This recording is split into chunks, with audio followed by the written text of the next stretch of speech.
کیا مرے ہوئے والدین کی طرف سے قربانی کر سکتے ہیں؟ یہ سوال اکثر آتا ہے. دیکھیے ہمارے یہاں مسئلہ یہ ہے کہ لوگ زندگی میں نیکیوں کی قدر نہیں کرتے. زندگی گناہوں میں گزرتی ہے, زندگی نماز سے دور, زندگی دین سے دور زندگی میں, اور مرنے کے بعد لوگوں کو بڑی چنتا ہو جاتی ہے کہ ماں کی طرف سے قربانی کر دیں, باپ کی طرف سے قربانی کر دیں.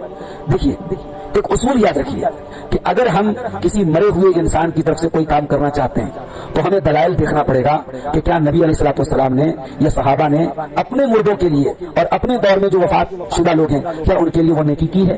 اگر نہیں کی ہے تو ہمیں نہیں کرنا چاہیے. لو کان خیرا لسبقونا الیہ, یہ اصول بنا لیجیے کہ اگر یہ کام اچھا ہوتا اور صحابہ کر سکتے تھے تو وہ ضرور کرتے. صحابہ ہم سے زیادہ نیکیوں کے حریص تھے, نیکیوں کے طلبگار تھے, نیکیوں کی طرف تھی ان کے اندر. تو ہمارے یہاں جو بڑا کمپٹیشن ہوتا ہے, ماں کی طرف سے جانور لے آئے, باپ کی طرف سے لے آئے, دادا کی طرف سے لے آئے, یہ نہیں کرنا چاہیے, یہ ثابت نہیں ہے. البتہ جو قربانی آپ کرتے ہیں اس میں آپ اپنے مرحوم رشتہ داروں کو جو وفات پا چکے ہیں, جو فوت شدہ ہیں, ان کو آپ شامل کر سکتے ہیں. آپ اپنی قربانی میں ان کو شامل کر سکتے ہیں. نبی علیہ الصلوۃ والسلام نے جو قربانی کی تمام گھر والوں کی طرف سے کی ہے اس میں زندہ مردہ سب شامل ہے, لیکن مستقل طور پہ الگ سے میت کی طرف سے قربانی کرنا یہ ٹھیک نہیں ہے. اگلا سوال ہمارے سامنے ہے کہ کیا ایک آدمی اپنی پوری فیملی کی طرف سے ایک بکرا کر سکتا ہے؟ جیسا کہ میں نے آپ کو حدیث پڑھ کے سنائی حضرت ابو ایوب انصاری کی, اور یہ حدیث آپ کو صحیح مسلم کے اندر ملتی ہے. وہ کہتے ہیں کہ اللہ کے رسول کے دور میں صحابہ ایک بکرے کی قربانی پورے گھر والوں کی طرف سے کر لیتے تھے. بعد میں لوگ مباحات کرنے لگے, بڑھا چڑھا کے کرنے لگے, تو حضرت ابو ایوب انصاری نے اس پر طنز کیا, اس پر کرٹیسائز کیا. تو پتہ یہ چلا کہ ایک جانور کی قربانی پوری ایک فیملی کی طرف سے ہو سکتی ہے, اس سے زیادہ کوئی کرنا چاہے تو کر سکتا ہے, لیکن فخر کے طور پہ اور دکھاوے کے طور پہ نہیں کرنا چاہیے. کیا قربانی کا گوشت کن لوگوں میں تقسیم کرنا چاہیے؟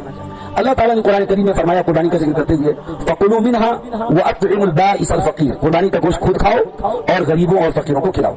حدیثوں میں اللہ کے نبی فرمایا کُلُوا وَتَصَدَّقُوا وَادَّخِرُوا, کھا بھی سکتے ہو, صدقہ بھی کر سکتے ہو, ذخیرہ اندوزی بھی کر سکتے ہو. تو شریعت نے کوئی کرائٹیریا نہیں بنایا کہ ہم کتنا کھائیں, کتنا بانٹیں, کتنا صدقہ کریں. بعض علماء نے, بعض اہل علم نے قربانی کے 3 حصے کرنے کی بات کہی ہے کہ 1/3 حصہ جو ہے وہ ہم غریبوں میں تقسیم کر دیں, 1/3 حصہ رشتہ داروں میں بانٹ دیں, اور 1/3 حصہ خود استعمال کریں. مگر اس کی کوئی مضبوط دلیل نہیں ہے. انسان کو اختیار ہے, انسان اپنی صلاحیت سے اور ضرورت اور حالات کے تحت پورا بھی صدقہ کر سکتا ہے, پورا رشتہ داروں کو کھلا سکتا ہے, اپنے استعمال کو کھلا سکتا ہے. لیکن بہتر یہ ہے کہ انسان سارا اپنے اوپر استعمال نہ کرے, غریبوں اور فقیروں اور خاص طور سے وہ لوگ جنہوں نے قربانی نہیں کی ہے ان کے اوپر بھی وہ اس قربانی کے گوشت کو تقسیم کرے. کیا قربانی کی کھال بیچ سکتے ہیں؟ حدیث میں منع کیا گیا ہے. قربانی کی کھال بیچ کر کے اسے اپنی ذات پر خرچ کرنا اس سے منع کیا گیا ہے. قربانی کی کھال کو آپ صدقہ کر سکتے ہیں, اسے آپ جو ہے بیچ کر کے اس کی قیمت صدقہ کر سکتے ہیں, لیکن اسے اپنے اوپر آپ استعمال نہیں کریں گے یا بیچ کر کے اس کی رقم کو استعمال نہیں کریں گے.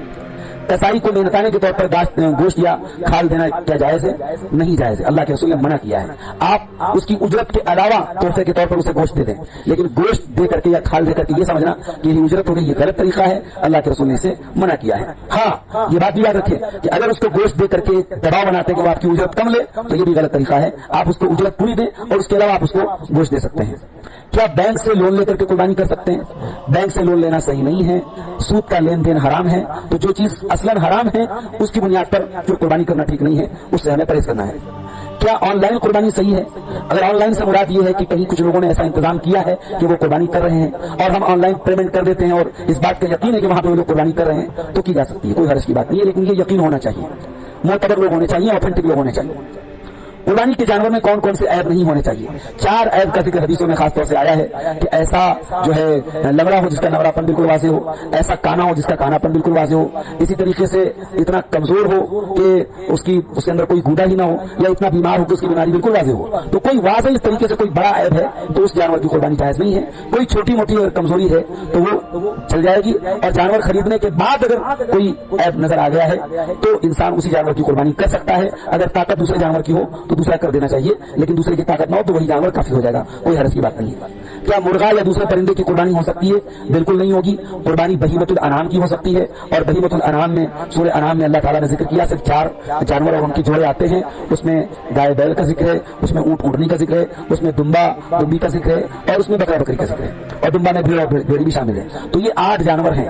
ان کے علاوہ کوئی بھی جانور ان کی قربانی آپ گوشت کھا سکتے ہیں, جائز ہے, لیکن ان کی قربانی کرنا ٹھیک نہیں. جو بہیمۃ الانعام ہے انہیں کی قربانی کی جائے گی. کیا عقیقہ اور قربانی ایک ہی جانور میں ہو سکتے ہیں؟ ثابت نہیں ہے. اللہ کے رسول و صحابہ سے ایسا کوئی ثبوت نہیں ملتا کہ ایک ہی جانور میں وہ عقیقہ بھی کر لیتے ہوں اور قربانی بھی کر لیتے ہوں. ہاں اگر کسی بچے کا عقیقہ پینڈنگ ہے, آپ قربانی کے موقع پہ عقیقہ کے لیے مستقل ایک جانور لے آئیں, کر سکتے ہیں, لیکن ایک ہی جانور میں عقیقہ بھی کر دیں, قربانی کر دیں, یہ ٹھیک نہیں ہے. یہ عمل صحابہ سے ثابت نہیں ہے.